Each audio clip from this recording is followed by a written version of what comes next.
கிட்டத்தட்ட ஒரு 18 ஆண்டுகளுக்கு பிறகு, இப்போ ஒரு கோவிட் முடிஞ்ச டைம். கோவிட் முடிஞ்சு படப்பிடிப்பு நடந்துட்டுருக்கு.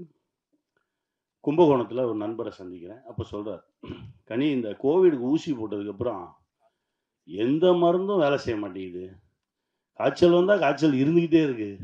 வயித்து வலினா இருந்துகிட்டே இருக்கு. எதுவுமே வேலை செய்ய மாட்டேங்குது. நம்ம உடம்புக்குள்ள என்னத்தையோ அனுப்பிச்சு விட்டாய்ங்க. என்ன பண்றதுன்னே தெரியல. கொஞ்சம் கொஞ்சம் சிக்கல்கள் இருந்தது. அப்ப ஆசான்னு ஒருத்தர போய் சந்திச்சேன்." இவரு பேர சொல்லல. ஆசான்னே சொல்றாங்க. ஆசான சந்திச்சேன். இந்த மாரி பிரச்சனையா இருக்கு. எந்த மருத்துவமுமே வேலை செய்ய மாட்டேங்குது அப்படின்னு.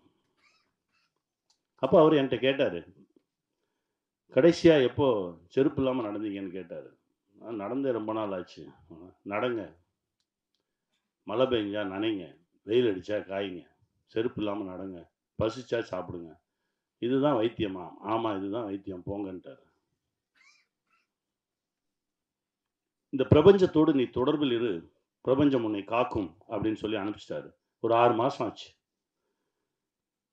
நான் அதை தொடர்ந்து செய்றேன். ஒரு 6 மாசம் கழிச்சு பார்த்தா, என் உடம்புல இருந்த பிரச்சனைகள்லாம் கொஞ்சம் கொஞ்சமா குறைய ஆரம்பிச்சது. அதிலிருந்து நான் அவர அடிக்கடி பார்க்க ஆரம்பிக்கிறேன், பேச ஆரம்பிக்கிறேன்.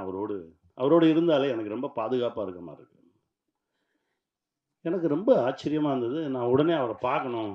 ஏன்னா நாளைக்கு எனக்கு படப்பிடிப்பு முடியுது. நான் இங்கேருந்து கிளம்பி போம்போது எப்படியும் தஞ்சாவூர் வழியா தானே போணும். நான் அவர பார்க்கணும்.